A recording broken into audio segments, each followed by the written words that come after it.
Hello and welcome to a new episode of the Astroholic. My name is Dr. Alfredo Carpinetti. I'm an Italian astrophysicist living in London. I am not yet Dr. Matt Young. I'm a South African biologist working in Nottingham. And we have a special guest. Sorry. Yes, sir. Today we're all excited. Yeah, today we're joined by a very special guest who's going to introduce herself now. Hello everyone, I'm Miho Janvier and I am a solar/space physicist and I work in Paris but live in London. So, we changed a little bit our introduction. I don't know if you noticed. Did something happen this week? I don't know. I mean, I do normally keep tabs on whether there's any profound changes in the political landscape of the country that could seriously affect the quality of the future of science and research in the country. I don't know. Not sure, just the country or the entire continent because of the ramification of the economy. I don't know. Anyway. It was pretty tense in the Eurostar, but I don't know why. Maybe they didn't have enough croissant. Maybe that's it. I mean, I know I'd get cranky if there wasn't enough pastries around, so... But let's move on something very, much happier. It's Pride weekend, so happy Pride, everyone. Happy We Pride. have Pride shots. It's just gin and tonic, but very colorful. We have our Pride and STEM Some of t-shirts. them are gin and some others are tonic, by the way. No, it's not some sort of like Russian roulette of alcohol. But maybe we should do that next time. They're gonna have like one that is just like, oh, it's just normal water, just normal amount, and one is like pure alcohol, pure vodka, and see what happens. Well, I tell you what, it's going to be quite bad because we use ethanol a lot in my lab, you know, to sterilize things, and every now and again when you crack open the bottle to refill your stuff with the pure ethanol, even just the smell kind of knocks you back, so nothing would go wrong at all. Okay, I wasn't planning to use pure ethanol, it was just like vodka or something, but... Oh, that's no fun. Go all out, we're scientists, you know, I mean... Does pure ethanol kill you if you drink it in a shot? No, but it's not really advisable to because it's probably No, not okay, great. that's- It depends on how much you drink. Okay, Oh, yeah, it's all about how much... let's you assume drink. is a Russian roulette shot kind of deal. So it's a shot and it's pure ethanol. Wouldn't kill you. Just a shot? They Yeah. don't feel good. No, but it would be bad. So, Like, it wouldn't be great. We don't recommend that you try this at home. No. Okay, so being in theme with Pride, our first question was from Dr. Ben Britton about where is the best place to see rainbows in the world. I have no idea, but what this is You need rain yeah. and you need sun. You need rain and you need sun. You need, if you want to see a good rainbow, you want like a flat space. So I'm thinking either a small island or possibly plains, like white plains. I'm thinking sort of American Prayer or tundra. I don't know. No, probably tundra not because you wouldn't get too Well, much actually, rain. a lot of the videos on YouTube, like the very famous guy who was super high, is like, it's a double rainbow! Yeah. Taken in the tropics, where it rains every single day, notoriously very flat. So that would probably be a great place to see some rainbows. Mm. Also, before we go any further, we should probably mention that we are watching for your tweets and your questions under hashtag Yeah. #TheAstroholicLive. Send us your questions, comments, whatever you want. Just say hello. Also, we're always on the lookout for some great science puns. We were actually marching this week in London Pride with Pride in STEM. That's science, technology, engineering, and maths. And we spent the whole weekend trying to make up some great science puns, only to find out that they were so niche, almost nobody spectating the march actually understood. I our was jokes. quite proud of mine because it was both filthy but educational, and I like my men like I like my heavy quirks, top, bottom, and strange. That's a really good one. Yes, and I had people that looked at it and laughed. I had people that looked at it and they were a little perplexed. And I'm hoping, actually, I believe that they went on Google and Google what is a heavy quark, and so they learned something. So what we did on the weekend was actually classed as outreach. Yes, Yes. So it was actually we weren't there just for the pleasure. We were also there for working and promoting science. But then again, when are we ever off the clock? I mean, Exactly. we're constantly educating. So, since we are talking a little bit about rainbows and we haven't really given a complete answer, what was the best rainbow you ever saw? I think the best rainbow I've ever seen was actually on Isle of Skye. So you're right, a place where it rains a lot. It's in Scotland. It's an island. And it was a beautiful double rainbow over the sea, and we're just hiking. It rained for ages, and then suddenly the sun arrived, and it was like this magnificent double rainbow. It was just magnificent. So yeah, I love Skye. It's not too far from London, so yeah. Okay, some great. Matt, you have your favorite Rainbow story. Yeah. I don't really know. I've seen a lot of really cool rainbows in my life, but actually, I obviously never had a rainbow story. Actually, now that you say it, until a couple of weeks ago. So where my lab is at work, we're quite high up in the building, so we get quite a good panoramic view of the city around us. And because we're so high and the rest of the city slopes away from us, we actually managed to see the rainbow almost full circle, Really? which I'd never seen before. Because for whatever reason, the way the light was reflecting, because most people forget that a rainbow is not actually just a semicircle and an arch. If you look at a rainbow from above, a rainbow is a full circle, but obviously, how many times do you see a rainbow from above? Like in an airplane, most people are too high even. But yeah, for some reason, we managed to see almost a full circle of the rainbow at work a few weeks back, which is pretty awesome. You can also have rainbows from the moon, but they are a lot fainter. Like a moonbow. A moonbow. I've never seen a moonbow. Would No. you mean a rainbow on the moon? No, Oh, a rainbow. is that what A rainbow due to the light of the moon. Oh, at night, okay. I see. Yeah. Yeah. And I think my favorite was in Iceland at the Gulfest Waterfalls. Of course. Oh, that must have been amazing. Yeah, it was absolutely gorgeous. You see, for as much as I love, well, obviously I love rainbows, it's our flag, but it's also brilliant with the waterfall because you have the power magnificent of the water coming down, and you have all these droplets of water in the air and the light, and just makes it wonderful and perfect. What about South Africa? In South Africa, it doesn't rain an awful lot, so you don't get a chance to see that many rainbows. I did actually remember as a kid in South Africa seeing quite a few oil rainbows. You know when you have water on oil and it the way the light diffracts and it becomes very trippy. That was pretty cool. I remember seeing that as a kid. So yeah, I thought that was pretty cool. We've had a comment from Periscope from Expand Comedy. Says, what about Virgo Sun / Pisces Moon / Cancer Ascendant? Now, I have to ask, what is that in relation to? Was that in relation to what we started with? In terms of I'm not sure. How about we move on to what you do? Okay, so I said at the beginning I'm a solar / space physicist, and the reason is because so I study the sun, and in particular I study solar flares. Solar flares are big explosions happening in the sun's atmosphere, and when that happens, they can send a big giant cloud of particles and magnetic fields in space. So I also try to understand what is the 3D structure of this cloud, so that's why I'm also a space physicist, I guess. So, cool. I can answer any questions, but I can tell you a little bit what I do on a day-to-day basis.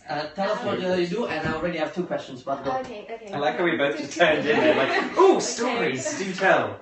I work on observations, which means that we've got in space we've got satellites that are always monitoring the sun, and I also work on numerical simulations, which means that I use computers trying to understand what we see, basically. And another thing is I use space probes. So we've got a lot of probes. Some of them that are orbiting around the Earth, and some others have actually visited other planets, like Venus Express or Messenger, who went to visit Mercury. And on those probes, they have a little instrument that records what happens in space. And I use those data in order to understand what comes from the sun and travels in space. So That's yeah, fantastic. that's what I do, I guess. That's amazing. So do you get live data from space very often? Like when you need to when you get more data from the stuff you're looking at? Yeah. So we do actually. We've got this this spacecraft that is amazing. It's called Solar Dynamics Observatory, and it records the sun. It takes an image of the sun every 12 seconds. Oh, wow. It's a 4K resolution, so super high resolution picture of the sun every 12 seconds. So we have actually too much data. At a 4K with a 4K image every 12 seconds. I'm guessing it doesn't have any onboard memory for that. I'm guessing it's all beamed back to it. Yeah, it just dumps everything, and we've got that on servers on Earth. Yeah, I think from the beginning of the mission we've got petabytes of data, which is like, I don't remember how many zeros, but a lot. So yeah.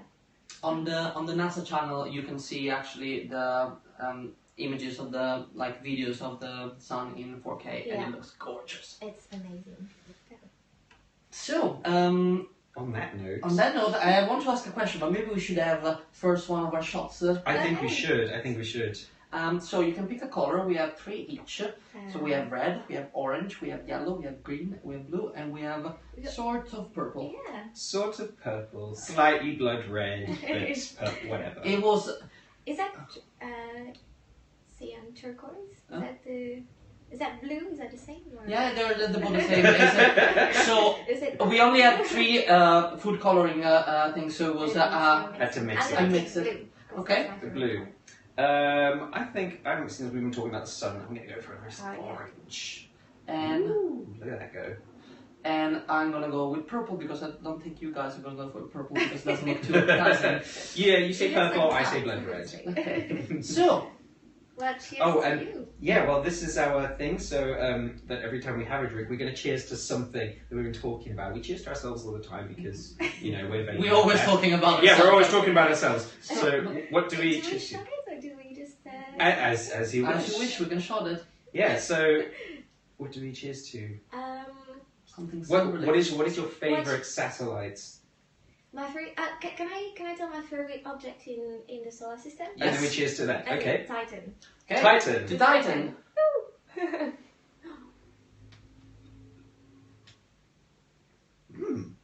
That's actually really nice. Does it have flavor as well? Just gin and tonic. It's just gin and tonic. But like if there was a little bit of flavor, it could be. I added on the blue. I added a little bit of blue curacao, and on the red a little bit of grenadine. Oh yeah. Delicious. Wonderful. I have a question. Oh, okay. so before yes. the question, for anyone who's just tuning in, because we realise it sometimes takes the people a little while to click, this is the Astroholic Live. We're here with solar physicist Miho Janvier, and we're talking about awesome space sun stuff. I mean, we're always talking about space stuff, but we've got a sun expert here today. And yeah, now we're going to dig into some questions. So I'm actually gonna, because we always run out of time, so I'm just gonna ask one question. So last week I was writing about space tsunami. So having a big solar flare coming in and pushing the magnetosphere and creating the third Van Allen belt. Yeah. I use the term space tsunami because I thought it sounded so cool. But do we imagine that we have a sort of constant stream and the solar flare are just like big waves, or tell us more about the dangers and the cool stuff about solar flares? Yeah, dangers. Brace yourself.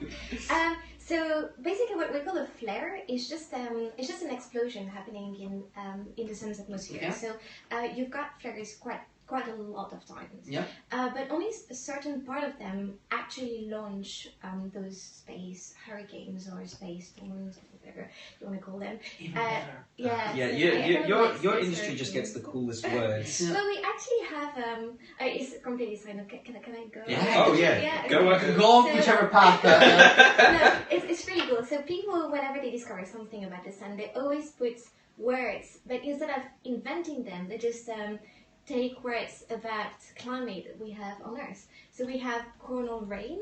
That's basically just rain falling down in the sun's atmosphere. We've got space weather, I guess. Yeah, but I guess it's not. What is the coronal rain made of? It's actually made out of plasma, so like this very ionized gas just falling down whenever you have a flare. It's just following the loops. It's really, really beautiful. If you type coronal rain on YouTube, you can see beautiful videos of them. We've got plage, which means beaches.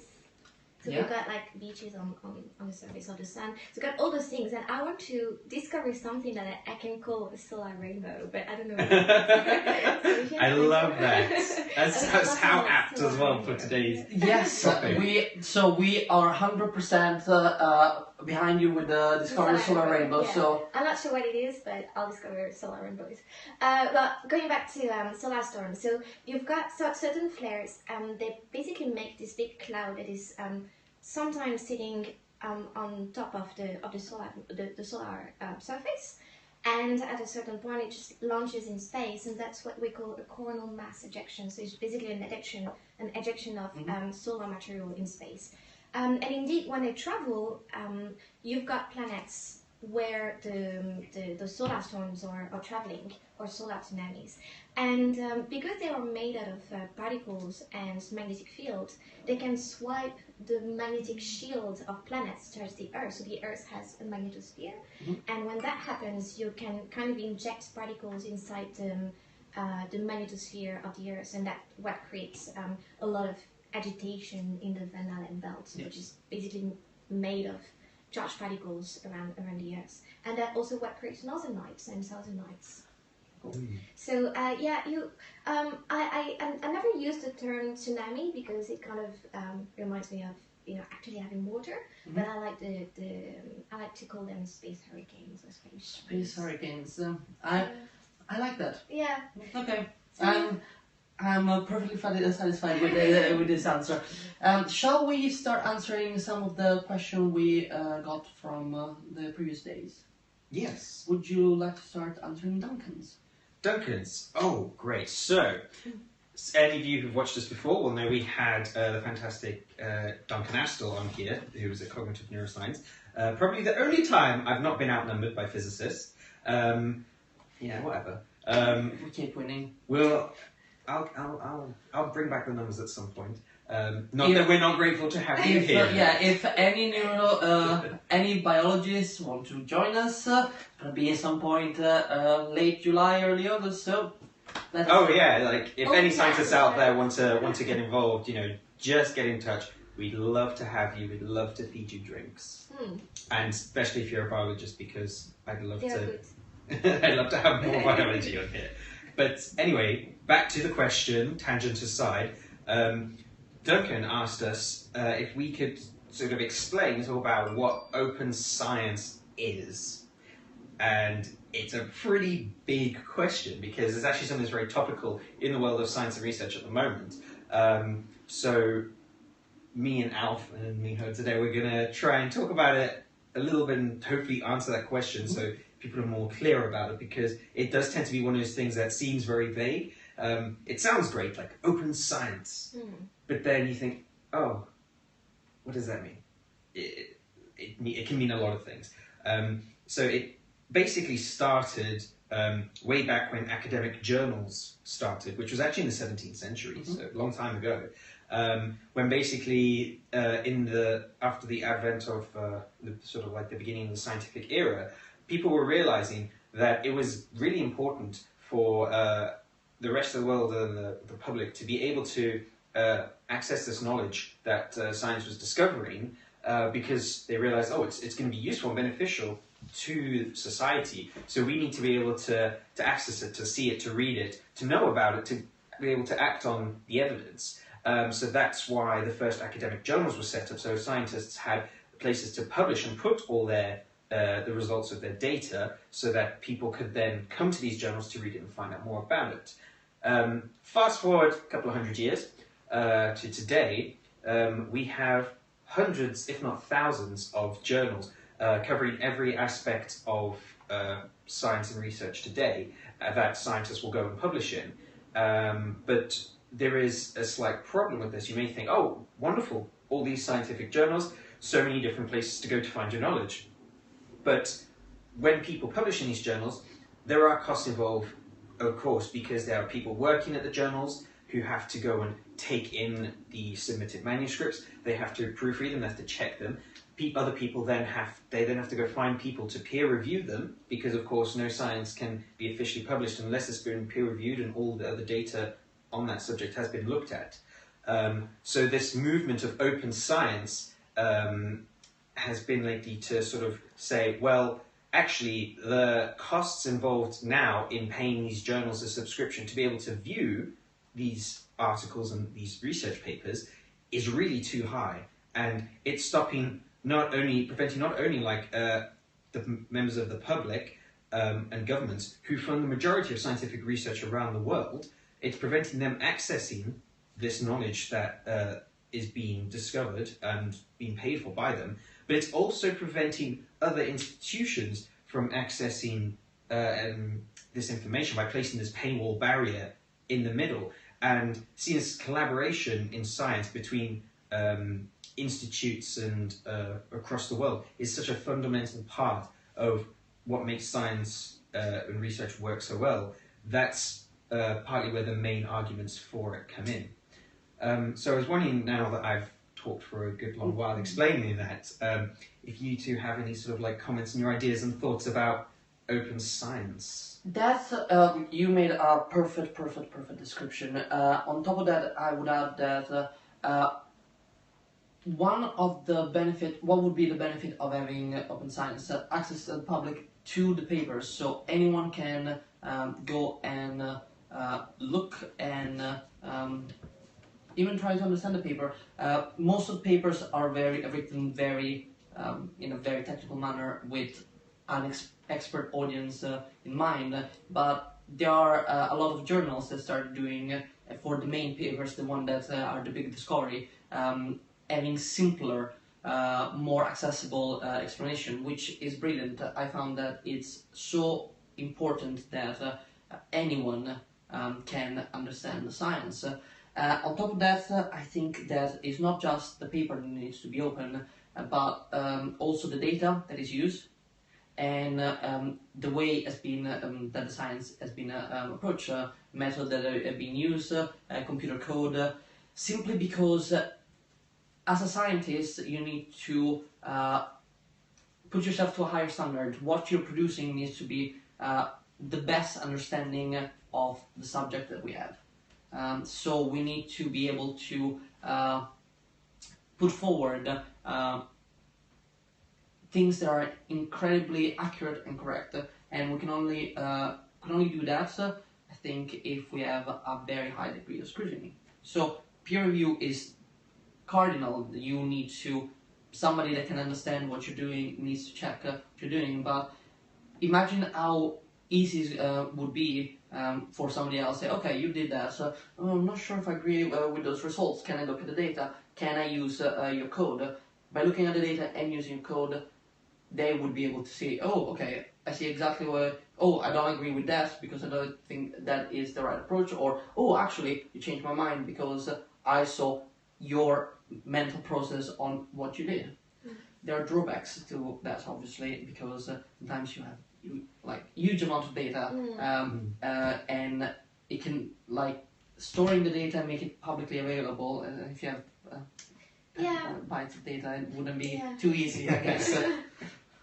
I'm gonna play the devil's advocate for Love so devil's for advocate. certain things. Like I kind of agree that it's kind of weird that we have to peer review for free, and we make the research, and somehow this research and the peer review process being kind of free from our side, you kind of need to pay for that. So that's kind of weird. But for certain things, for example, if someone has spent 20 years working on a code and it's extremely difficult, and that person might have had sleepless nights where they were working on a code, and so it is made available. I can kind of understand that you want to keep it for a certain circle, in that sense. And I'm also thinking about space missions. Sometimes space missions can take 10 years or 20 years from the original idea to the launch. And all this process, it's only a handful of people who might have written the proposals, who have, sweat and tears on this project. And I think it is important to a certain extent that the data are available to the public. But I kind of agree that you still need to have maybe this 6 months, how to say that, exclusivity on the data or on the code. No. Obviously, I think stuff like the Planck collaboration that look at cosmological wave background, I think it's a brilliant approach. Or what CERN is doing, that is releasing more and more data of things that are already the science team already analyzed. So if both, I think, not certain about the Planck, but CERN definitely put lots of data online, and anyone can access it. They actually release the program that they use to analyze it, can go and look at particle collisions. Maybe you're lucky, maybe you're gonna find something that they didn't. So I absolutely agree that, especially the most expensive collaboration, because you want to make it worth for scientists working there, because as they get to lose probably their mind on the most difficult stuff. So you want to make sure that they're motivated. And I'm not saying that things that they need to be published in 24 hours. No, they could even up a period, not just 6 months, but even a couple of years for, especially the biggest data sets. I think we can find and strike a good balance on this. It doesn't have to be black or white. I'm convinced that there is plenty of different greys. Absolutely. And a spectrum. A spectrum, indeed. But what about in your field? Because in our field, we've got this repository of papers that we can put, it's called archive. Yeah. Do you have the same thing in biology? Yeah. I mean, I think every field has different kinds of. But no, it's archive is free.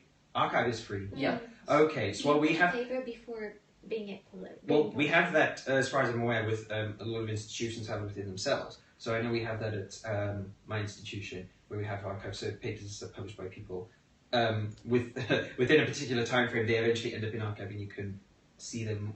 So you don't have to pay to see your colleague's paper. I mean, to be honest, I don't think it's widely accessed, because within the university, you'd probably just drop them an email saying, "Can I read your paper?" and they would send you the PDF. But there is thinking more about people's concerns about it. I mean, so yeah, definitely there's this idea that there needs to be a sort of waiting period, a cooling down period, where the scientists can look at the data first. Which I actually read that so NASA, when they first announced that they were going to be releasing for one of their missions, the first mission, that they said they're going to release the data publicly, which was back in 2009, I believe, or 2011.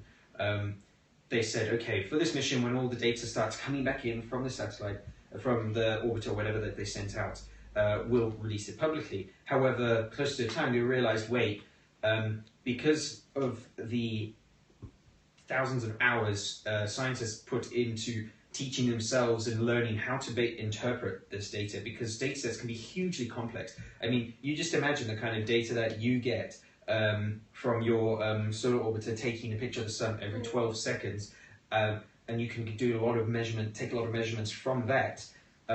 That's just vast quantities of data where, it needs someone trained to be able to analyze it first, whereas, so there's big fears around people, the general public misinterpreting data.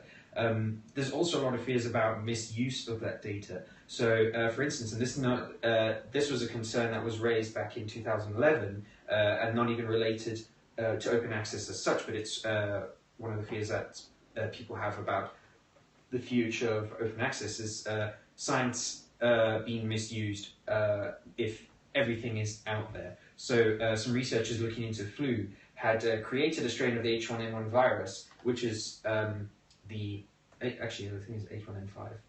There's H's and N's in there, okay? Trust me, just trust me on that part.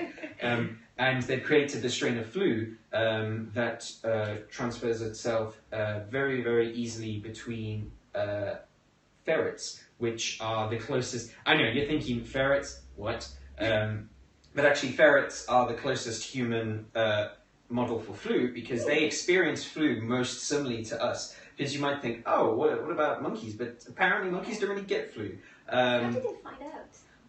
I have no idea. I have no idea. I mean, how did people just figure out, like, oh, fruit flies are great for doing stuff? I mean, how did we end up with any of the experimental animals we did? That's a whole other story. But yeah, so they created this strain of virus to look at the transmissibility between different mammals, because obviously we have concerns every once in a while with things like swine flu and bird flu appearing, where you have strains of flu that can move between species. But in this paper, of course, a big issue within science is reproducibility, which we talked about in the last Astroholic. And a way to overcome that is to make sure you're very clear in your methods, what you did and how you did it.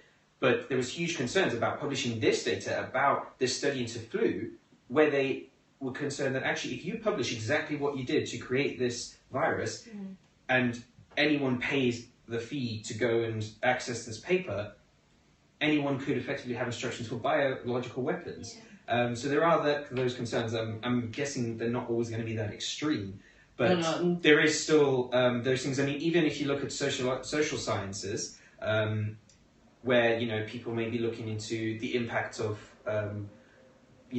global actions on poorer peoples. If there's a corrupt governmental body out there that decides, oh, we're going to use this for our cause against this minority group or this poor group, these are genuine concerns that have actually raised themselves several times in the past. And a counter argument that, not to be political again tonight, but in a certain government in a certain country in Western Europe that just voted to leave the Europe, they use a flawed study that claimed there were more deaths in the national health system at weekends.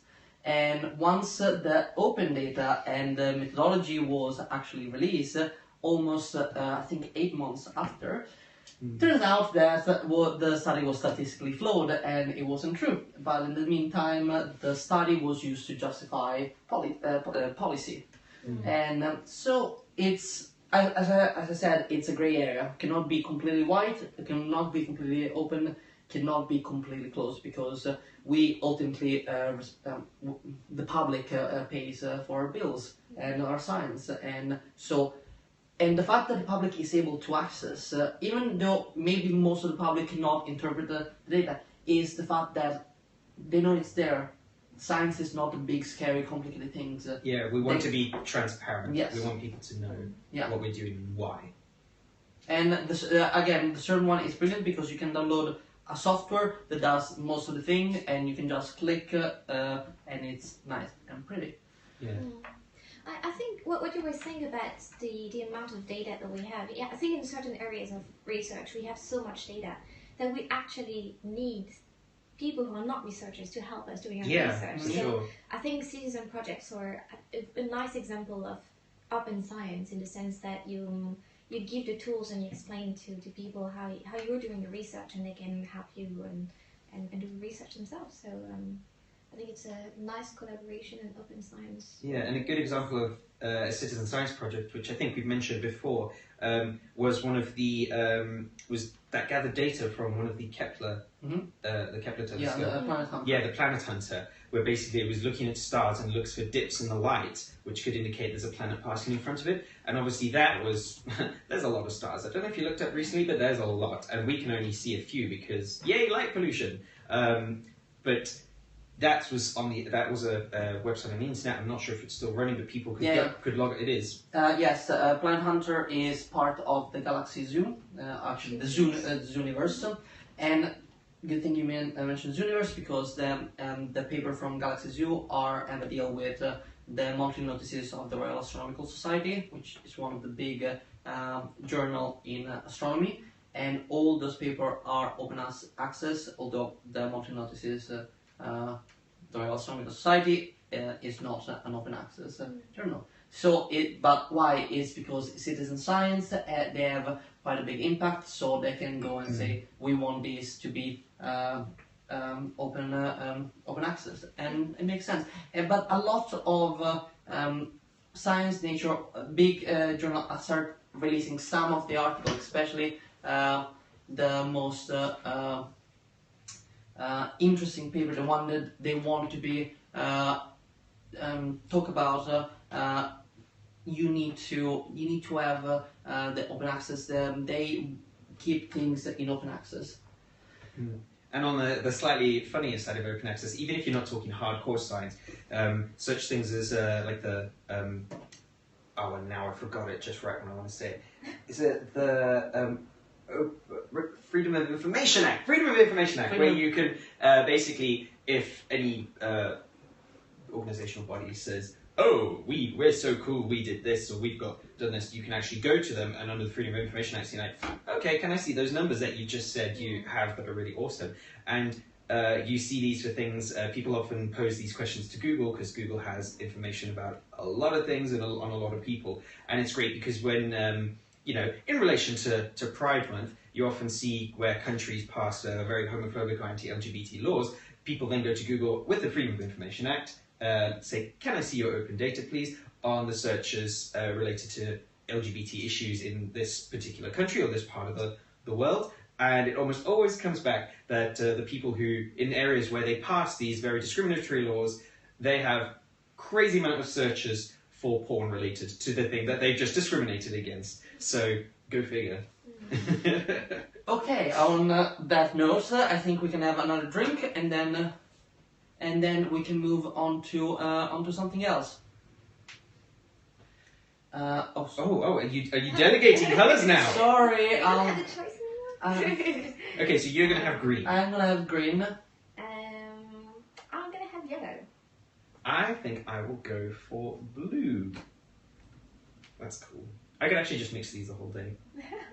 It reminds me of the colour experiments I saw once at an open day, where you had I think it was just like with the oil and water stuff, super simple, but it would keep me entertained for hours, just mixing and watching the colours mix and separate. And... we actually just realised that we have more drinks than I thought. It was 3 shots each. It's going to be 4 shots each, so we can have 2 drinks now. Oh, shame. Yes. So we have to find 2 other things to cheer? Yes, Matt, would you want to cheer something?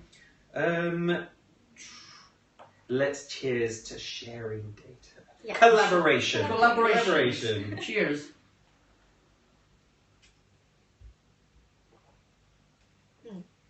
Oh, lovely. It's actually quite refreshing. For those of you who tuned into the Astroholic Live last time, you'll remember we had... This is not blood. This isn't. No, that is... Okay, that is... First of all, if you're only just tuning in now, that is not blood. That's supposed to be purple. And it is gin and tonic. But last time we had a bit of an experiment with sangria. So there's sangria suspension that turned into jelly.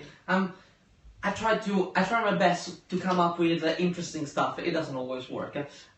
Which color would you like? Oh, so we're going. Oh, we're doing the second one right Yes. now. Wow, Yes. okay. Oh, And then what we're a gonna pick treat. one for. Don't go crazy. I'm gonna try the blood one. The blood one. Yeah, just because. The blood. Because I'm gonna have the other green one. I like the green one. Matthew? I will go for... Oh, I'll do red. Go on. I'll join you with the blood. Alright. So now what... So I chose the last one. Yeah, Would you... So Oh, you chose the first one. I chose second. So it's my turn. Which would you like to cheers to? Oh. Okay, I'd like to cheer to.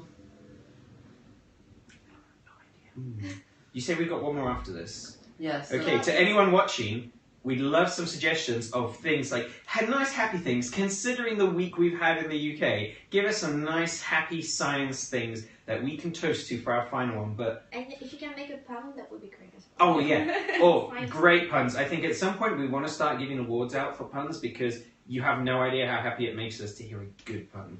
So I think I want to cheer to the space hurricane. Space hurricanes sound terrifying.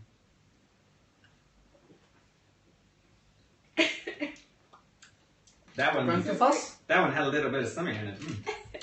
This one was weird. I'm still alive. Good. This is actually. I'm still alive. Oh yeah. So we actually have a question that's come through from Miho about sun and space. So this one is from someone Miho knows as well. Okay. It comes from, I think it's a pretty good one, and it comes from our lovely friend Dr. Dave Williams. Hello. Hi Dave. He says, if it's a really hard one, I'm going to be really, really annoyed. So, for those of you at home, Dave Williams also works in solar physics, so, you know, this has the potential to just get very niche and no one will understand what they're talking about. But it's a really nice general one, and something I'd like to know about as well, because I'm not really sure on this. He says, could you explain what sunspots are and what relation they have, or what potential effect they may have for the climate here on Earth? So sunspots, they appear as a dark region on the surface of the sun, and they're regions where the magnetic field of the sun is very, very intense. So because the sun is, as a star, it is made out of ionized gas, the magnetic field that is generated inside the sun is not everywhere the same. And because the rotation of the sun is not the same everywhere, you have some clumps of magnetic field. So magnetic field that becomes very, very intense in some parts, in some regions of the sun. So those regions are called sunspots.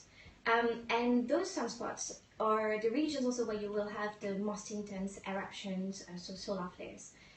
So yeah, because we monitor the sun every day, but we've been doing so for years and centuries, we have seen that the sun has a cycle of 11 years. So every 11 years, we see that the sun has a lot of activity and it has also more sunspots. So it is kind of related to the climate that we have on Earth, in the sense that because of the activity of the sun, you might have the sun becomes a bit hotter, I would say. So you've got the heat that is generated from the sun that is also a little bit increasing. So that's what we call the irradiance of the sun. But that said, contrary to what people think, the changes of the climate we witness on the Earth doesn't follow an 11-year cycle. So this is where things become complicated. The sun has a cycle, it impacts somehow the climate of the Earth, but the climate of the Earth is just so more complicated because it has oceans, it has its own currents, wind, that it's quite difficult to actually make a straightforward connection.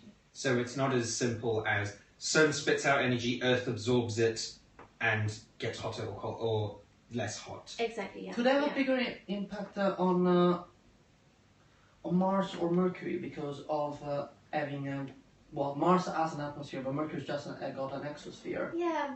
Well, so what we think what happened was so you've got these particles that are always shooted out in space that we call the solar wind, and so sometimes you have the space hurricanes, but you constantly have this solar wind that is coming from the sun. And what we think happened was when Mars was much younger, it had kind of a small protection, but not so much, not the big magnetosphere of the Earth, and slowly the wind stripped the particles of the Martian atmosphere. So Mars lost its atmosphere little by little because of the sun's wind, I would say. So it's not so much the sunspots, I would say it's more the wind coming from the sun. Okay. Yeah, and Mercury, I'm not sure about Mercury. I don't know how. I guess that's why we want to go back to Mercury with the Bepi Colombo mission that's going to be launched in a few years' time. I might have an answer in a few years' time. Well, on the space, I just wanted to ask you, like, on a personal level, what do you have, like, a space mission either currently up, one that's coming up in the future, or historically that's your favorite, that sort of like really stuck out for you as like, oh, they really captured your imagination? Yeah, well, so I've been lucky to come in the field when we already had all those missions already in space. But I'm also quite lucky to have started working on a mission that we're going to send in 2018, so in 2 years' time. It's called Solar Orbiter, and actually Dave is working on that. So hi Dave, do your job. On you. No pressure. No pressure. And I guess, I don't know yet whether it's my favorite mission because I don't want to jinx it. Yeah, it's not in space yet, so we never know. But I find it fascinating because it's been 10 years. People have thought about this mission for 10 years. And the specificity of this mission is that we're going to get almost the closest we've ever been to the sun. So we're going to be really close to the sun, and it's going to be, I would say, like flying by. So it's going to be like a planetary mission, but to the sun. So it's going to be really fascinating, and we're going to see for the first time the poles of the sun. So we've never actually imaged the poles. We've never, yeah. I wasn't even aware the sun had poles, but I guess, you know, of course it would have poles. So, yeah. So there we count. We're counting on you. We're counting on you, Dave. So yeah, I would say that's my favorite so far. Yeah. Ooh, wonderful.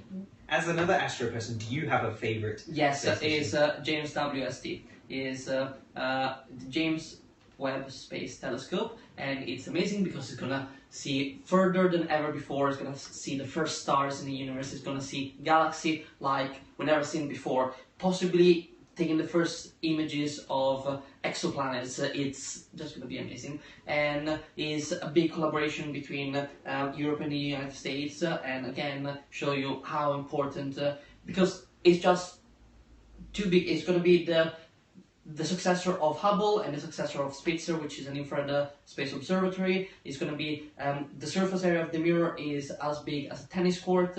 It's Hubble had I think a diameter of about 1.5 meters, if I remember correctly. This is 6 meters, and it's just going to be amazing. See so much more, and it's going to be launched in 2018, and it's brilliant.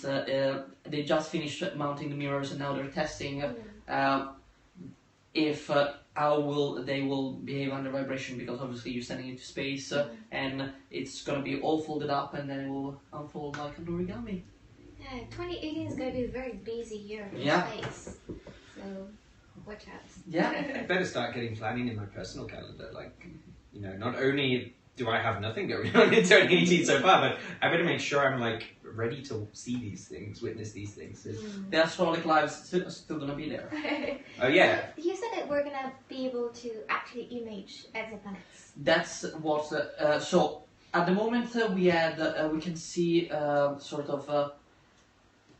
I think the best we can do at the moment is using ALMA, which is sub-millimeter telescope to see the heat coming from a protoplanetary disk, and so it's a little bit indirect because we see the disk that is made of like fine dust around this young star, and we see big circles around it and tell us that there's a planet there. But what I think is that we might be able, if a planet is far enough from the star, to stop the light of the star and actually see the light reflected to the planet. Hubble, it's really close. It's been able, as the planets pass in front of the star, to see the atmosphere. There is some analysis, but they're very, very preliminary. So it's the fact that you can see that, but the composition of the atmosphere and the composition from the star, the signal gets very, very muddled up. So soon we're gonna have things are well. No matter what it feels right now, things, at least for science, are well. Yeah.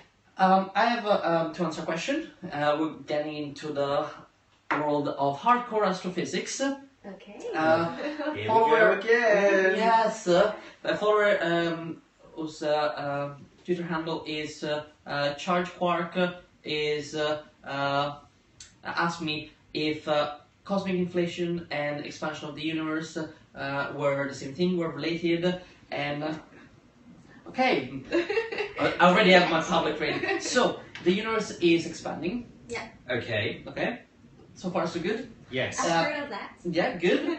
So it was discovered by Edwin Hubble, namesake of the telescope, in 1920s. Between 1920s and 1930s, he looked at stars. Sorry, he looked at galaxies and looked in galaxies specific type of stars called variable Cepheid. And those stars always have the same luminosity. So it works like a standard candle. So it means that if it's this bright here, if you move it a meter further, it's going to be a certain different measurement of less luminosity that will appear to you. One here is very bright, that's bright. Okay, so it's like the typical like close up but very big, far away and very small. But imagine, normal size but far away kind of thing. Yeah, but imagine if Okay. you know that all the light bulbs are 100 watts, you can use that to calculate your distance. Okay. And he managed to calculate the distance, he managed to establish how fast if they were moving away or towards us, and realized that they were all moving away from us. Important to mention that the discovery of the luminosity of this type of star was discovered by Henrietta Swan-Leavitt, one of the many unsung scientists of science, and it's unsung because she was brilliant, but she was a woman. And unfortunately, that it's been a constant, an unfortunate constant in science. But going back onto the galaxy, Hubble realized that the wall moving away from us meant that the universe is expanding, so everything is moving away from us. In 1998, they realized that not only is expanding with an acceleration. To explain that, they come up with this idea that there is a dark energy, a force that pushes everything apart. What is dark energy? We have no idea. So far, so good. Okay, so The cosmic inflation. So okay. cosmic inflation. So the big idea of when Hubble proposed, oh, the universe must be expanding. People made fun of that idea because it means at a certain point the entire universe had to be in a singularity, a single point.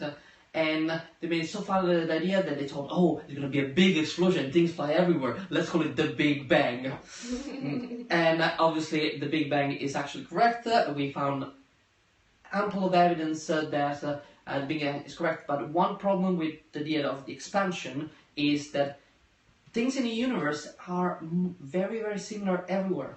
And if you take the universe as it is and you shrink it down, the things that are very, very far away now, they were too far away to be connected, to be in touch with each other. So they could not have like the same temperature, the same composition. So people were like, okay, there's something weird going on. We cannot explain how uniform the universe is based on just shrinking down to. So what they thought is, okay, in the first instant after the Big Bang, the universe must go in this crazy expansion, expanding faster than at the rate faster than the speed of light, and that explains everything we see. It's called the horizon problem, and this is explained by the thing called the cosmic inflation. So the universe just went like a popcorn in a way. But does it mean that because we explained the expansion of the universe with dark energy, does it mean that there is another darker energy to explain inflation? At the moment, they consider this is called the inflationary field in particle physics. That is surprising because although you think is a realm of cosmology, it's actually mostly done in fundamental physics. So the realm of string theory. So it's complicated. They think there is some field that just generates. There are ideas on, maybe it's just how gravity and electromagnetism they break the symmetry and suddenly they release something that creates all these changes. There are a lot of ideas, and the Planck mission that we mentioned earlier, they looked at the cosmic microwave background, which is the echo, the first light of the universe, the echo of the Big Bang. They were able to reduce the possible theories of inflation. We're not there yet. Inflation happened between 10 to the minus 37 and 10 to the minus 32 seconds. So like a fraction of an instant that we cannot even comprehend. And our physics get to 10 to the minus 11 seconds. So we're not there yet, but we're working on it. And I hope that was a full answer. But it. Yeah, we don't know. Yes. Okay. That is such a great scientist answer. Like, here is everything. It could be, but I don't know. Well, Open science. yes. The science is literally still open. Yeah, it's the fact that when they ask me a question, I'm gonna tell you everything we know and make clear that there is so much we don't know. So it doesn't matter if you are 12 or 99. There's always room for people to be interested in science and help Citizen Science Project get a new degree or something. And have we got something to toast about? Did anyone propose? Well, we got, frankly, an amazing pun that came through, which I thought I really liked. It was from hold up, I forgot his thing. Oh. I want to say your Twitter handle so people can go and congratulate you on this prize. It's from @BMattB, that's Matt with one T, so that's Ben. He says, thanks Ben, he says, what do you get when Iron Man and the Silver Surfer team up? An alloy. Oh. Well done. Well, hey, don't sigh. We asked for this. We asked for this. But was it not smutty enough for you? Well, you didn't even shame me once today, so I'm thinking that is I a success. Oh yes, I'm sorry everyone for the lack of shame bell today. I forgot to charge my phone. Oh, do you watch Game of Thrones? No. Okay. So, well, it would take a lot of explaining. Long story short, we ring a bell and we say shame every time somebody makes a really, really bad innuendo and stuff. Even though we love it. Never. So to Iron Man and Silver Surfer being alloy. Yes. Well done. To alloys. To alloys.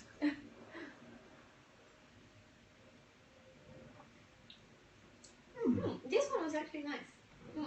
So the rest weren't. Wow. The The shade of it all. Don't worry.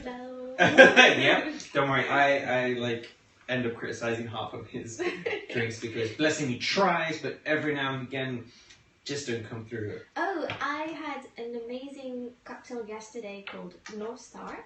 Ooh. If you're interested, I can give Yes. you the recipe. Okay, so we have even a recipe for the next Astroholic. You guys, you really need to get involved. Wonderful. All right. So we also have one last question. I thought, what was the name of the person who sent it It was to us? Ross from Edinburgh. Hi, Ross. Ross. He sent us an Edinburgh. Wow, that gin went straight to my head. He sent us a question, which was literally just smell. Why? Well, Ross, come a little closer and I'm going to tell you a secret. That's a terrible question because. So, I mean, I can't. I don't know what you want to know about smell. Do you want to know why we smell, how we smell, why other things smell? I mean, if you're asking why you smell, I mean, I don't know, man. Like, maybe you need to wash more. Maybe you need to leave your house. I mean, yeah, I wish I had my shame bell here. Shaming you. I mean, there's only so much Netflix one person can watch before, hygiene becomes a serious issue. Okay, the idea is, we have no idea if you mean smelling as why we develop a sense of smell, or why life in general has developed a sense of smell. I think it's probably is an evolution of chemical signal from water. But if that is your answer, or why do we smell? Is again, we want to communicate something. Yeah, so we'd love to answer your question, as is with the person whose handle, I'm just going to get it quickly, who asked us the question right at the beginning. That's not the question. As well, we need something more precise, and especially with we have a wonderful biologist, but nobody wants to make me do biology. You can do biology, but it's just that we need a little bit more precise question if we need to prep. Yeah, I'm afraid so. Like, you can't just ask why smell, because I guess it's like asking, Oh, let's see what you can come up with in oh, science. Now I can shame him. I'm gonna defend you. I'm gonna have a revenge on him. So ask me something generic in science. Oh, I don't know. You're putting me on the spot. Yes. I was asked last time, and I thought I had a few drinks, and someone asked me and actually videoed me, which I thought was really, really nasty to do that. Magnetism. Fucking magnets, how do they work? Oh. It's really hard. What is magnetism? What is magnetism? And I thought it was really hard to answer because there's so many levels as you smell, right? There's so many levels. So what is magnetism? What is magnetism? Well, if the person actually wants to know the answer, I usually go and explain every step. Like you start by saying, okay, there is some materials that naturally be attracted from, like, you start by Earth magnetic field, so they point north, or they attract to other metals, and then you can go a little bit more in details, and you say, okay, you can imagine that there are areas in the metal that can sort of align, so it's like they're pointing all in the same direction, and the fact they're all in the same direction actually create this magnetic field. Or if somebody is just trying to be nasty and trying to be rude and like, oh, what is magnetism? It's so complicated. Science, I cannot understand science. Like the juggalo that I was referring with what fucking magnets, how do they work?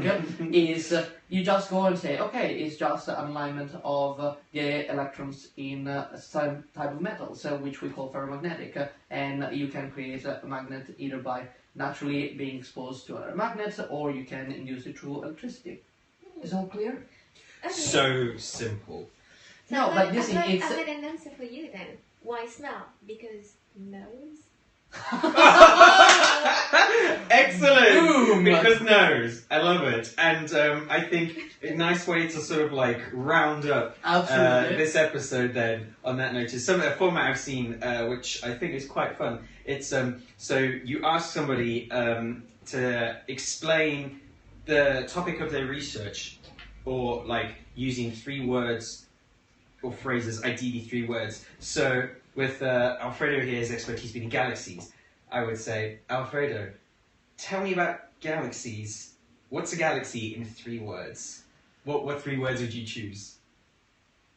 Okay, to give you time to... Smashing galaxies change.